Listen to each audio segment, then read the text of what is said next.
ગુજરાત એટીએસની મોટી કાર્યવાહી 3 શંકાસ્પદ વ્યક્તિઓની અટકાયત કરવામાં આવી છે। કચ્છમાંથી 3 વ્યક્તિઓની અટકાયત કરવામાં આવી છે। સૂત્રો દ્વારા માહિતી પ્રાપ્ત થઈ રહી છે। શંકાસ્પદ હિલચાલને પગલે અટકાયત કરાઈ છે। ઇનપુટના આધારે 3 લોકોની અટકાયત કરાઈ છે। અટકાયત બાદ ત્રણેયની વધુ પૂછપરછ કરવામાં આવશે, જેમાં મોટા ખુલાસા પણ થઈ શકે છે। સંવાદદાતા નવીન જોડાયા છે ફોન લાઈન પર વધુ માહિતી આપવા માટે। નવીન, જે પ્રકારથી પૂછપરછ થઈ રહી છે અને ખુલાસા થાય તેવી પણ સંભાવના, શું અપડેટ્સ આપની પાસે? લુબના લખપત અને મુદ્રા આમ કુલ 2 અલગ અલગ જગ્યાઓથી 3 લોકોની અટકાયત કરવામાં આવી છે। 3 લોકોની પૂછપરછ ચાલી રહી છે।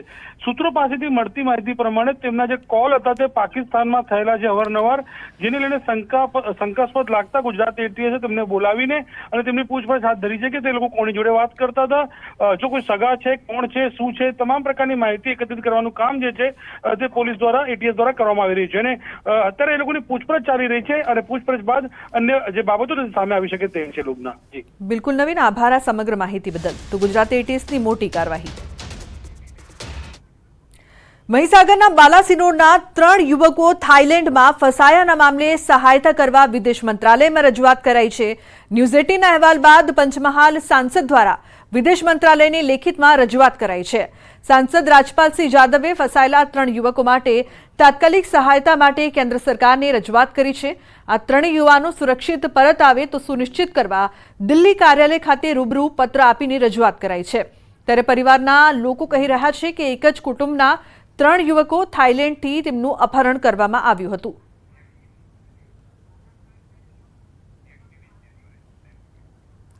સમાચારમાં આગળ વાત સુરતના ડુમ્મસની સરકારી પડતર જમીનમાં 2000 કરોડ રૂપિયાના કૌભાંડ મામલે ગુજરાત કોંગ્રેસ પ્રદેશ મહામંત્રી દર્શન નાયકે એસીબીના મુખ્ય નિયામકને ફરિયાદ કરી છે।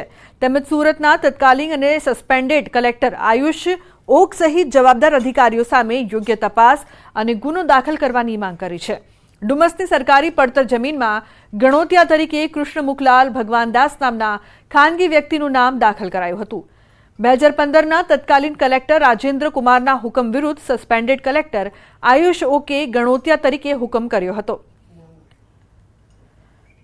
કોઈ રાજકીય દોરવણીથી, કોઈ રાજકીય માથાનો આઠામાં સ્પષ્ટ રીતે દેખાઈ આવે છે અને એના કારણસર જે રીતે 2000 કરોડ રૂપિયાનું સમગ્ર ભારતમાં મોટામાં મોટું સરકારી જમીનનું કૌભાંડ હોય તો એસીબીની પણ તપાસ થવી જોઈએ। સરકારે સુઓ મોટો કરીને ગુજરાતના મુખ્ય સચિવ જે એસીએસ છે એમણે આ પ્રકારની ફરિયાદો દાખલ કરવી જોઈએ। તો બિહારના મુઝફ્ફરપુરમાં 1.5 મહિના પહેલા થયેલ ગેંગવોર મામલે સુરત ક્રાઇમ બ્રાન્ચે હજીરા રોડ પરથી શાર્પશૂટર સુધાંશુસિંહ ભૂમિહારને ઝડપી પાડ્યો છે। ગેંગવોરમાં હિમાંશુ ઠાકુરની 5 શાર્પશૂટરોએ હત્યા કરી હતી, જેમાં સુધાંશુસિંહ મુખ્ય આરોપી હતો। આરોપી 20 દિવસથી સુરતમાં તેના બનેવીના ઘરે રહેતો હતો। તેના બનેવી આદિત્ય ક્રિપ્કોમાં સુપરવાઇઝર છે। આરોપી સામે હત્યા સિવાય અન્ય 4 ગુના પણ નોંધાયા છે। તો અમદાવાદમાં પથ્થરમારાની ઘટના બાદ બેઠક, ગુજરાત કોંગ્રેસના નેતાઓની બેઠક, ભાજપના કાર્યકરો સામે ફરિયાદ કરી શકે છે કોંગ્રેસ। અમિત ચાવડા, શૈલેષ પરમાર બેઠકમાં હાજર। જગદીશ ઠાકોર, જિગ્નેશ મેવાણી સહિતના નેતાઓની બેઠક, કાયદાકીય લડત અને પોલીસ કાર્યવાહી અંગે આ બેઠક કરવામાં આવી। તો કોંગ્રેસ કરી શકે છે ફરિયાદ। જે પ્રકારનો આ સમગ્ર મામલો હતો, ભાજપના કાર્યકરો સામે ફરિયાદ કરી શકે છે। આ બેઠકમાં જગદીશ ઠાકોર, જિગ્નેશ મેવાણી પણ હાજર રહ્યા। તો પથ્થરમારાની આ ઘટના બાદ ગુજરાત કોંગ્રેસના નેતાઓની બેઠક મળી છે। બીજેપીના કાર્યકરો સામે તેઓ ફરિયાદ પણ કરી શકે છે, જેને લઈને આ બેઠકમાં ચર્ચા કરવામાં આવી। કાયદાકીય લડત અને પોલીસ કાર્યવાહી અંગે આ બેઠકમાં ચર્ચા કરવામાં આવી છે, જેમાં અમિત ચાવડા, શૈલેષ પરમાર પણ હાજર રહ્યા હતા। તો જગદીશ ઠાકોર, જિગ્નેશ મેવાણી પણ આ બેઠકમાં હાજર રહ્યા હતા। મહત્વનું છે કે પથ્થરમારાની આ સમગ્ર ઘટના બાદ હવે કોંગ્રેસ આ મામલે આગળ શું કરશે તે અંગે બેઠકમાં ચર્ચા કરાઈ।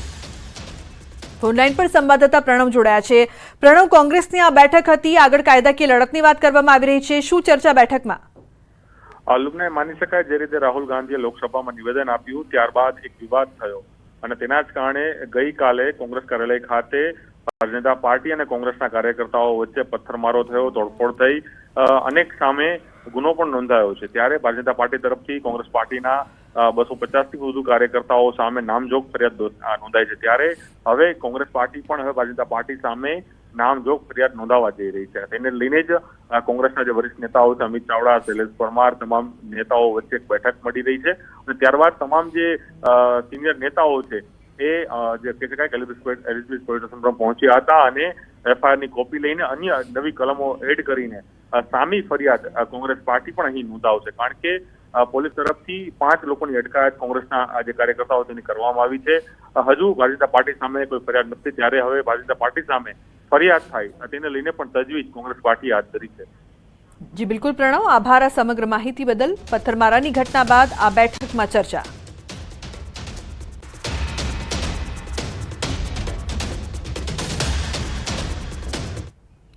સમાચારનો પ્રવાહ યથાવત રહેશે. હાલ રોકાઈશું એક બ્રેક માટે. આપ જોતા રહો ન્યૂઝ 18 ગુજરાતી.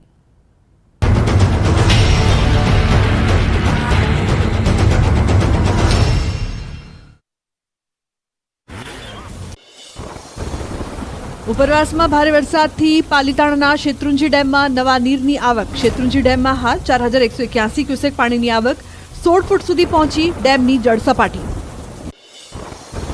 પોરબંદરમાં મોડદરના કુતિયાણામાં વરસાદી માહોલ યથાવત. ધોધમાર વરસાદના કારણે ગામમાં ઘૂસ્યા વરસાદી પાણી. રસ્તા પર નદીઓ વહેતી થઈ હતી. ભારે વરસાદને પગલે નીચાણવાળા વિસ્તારો બેટમાં ફેરવાયા. હજુ પણ વરસાદની આગાહી.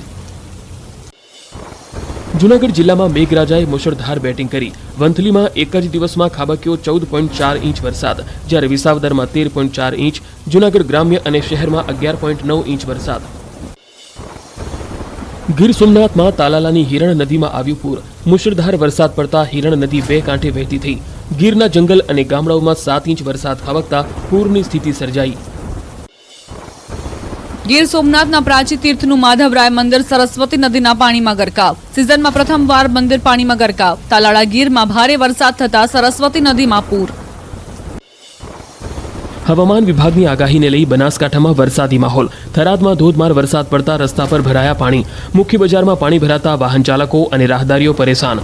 ભારે બફારા બાદ વરસાદ પડતા લોકોમાં ખુશી. મહેસાણાના ઊંઝામાં ભારે વરસાદ. નીચાણવાળા વિસ્તારોમાં ફરી વળ્યા વરસાદી પાણી. ઊંઝાનો બસ સ્પોટ પણ પાણીમાં ગરકાવ. બસ સ્પોટમાં મુકેલ વાહનો પાણીમાં ગરકાવ થતા મુસાફરો અને સ્ટેશન સ્ટાફને ભારે હાલાકી. વરસાદના કારણે બસ મોડી પડવાથી સર્જાઈ સમસ્યા. સુરતમાં ભારે વરસાદથી તાપી નદીમાં આવ્યા નવા નીર. તાપી નદીનું જળસ્તર વધ્યું તો રાંદેર સિંગણપુરને જોડતો કોઝવે થયો ઓવરફ્લો. કોઝવેની ભયજનક સપાટી 6 મીટર. કોઝવે તેની ભયજનક સપાટીથી 0.63 મીટર ઓવરફ્લો. દ્વારકા સાની ડેમમાંથી ધસમસતા પાણીનો પ્રવાહ વહેતો થયો. સાની ડેમમાં પાણી તો આવ્યું પણ સંગ્રહ નહીં. સાની ડેમના નિર્માણની ચાલી રહી છે કામગીરી. આ વર્ષે ડેમમાં નહીં થાય પાણીનો સંગ્રહ. ધોધમાર વરસાદને પગલે જૂનાગઢના ઓઝત 2 ડેમમાં નવા નીરની આવક. ડેમના 3 દરવાજા 2 ફૂટ ખોલાયા. 5400 ક્યુસેકની આવક નોંધાતા વંથલી તાલુકાના ગામોને એલર્ટ કરાયા. વલસાડમાં ખાબક્યો ધોધમાર વરસાદ. મેઘો મુશળધાર બનતા શહેરના કેટલાક ભાગોમાં પાણી ભરાયા. રસ્તા પાણીમાં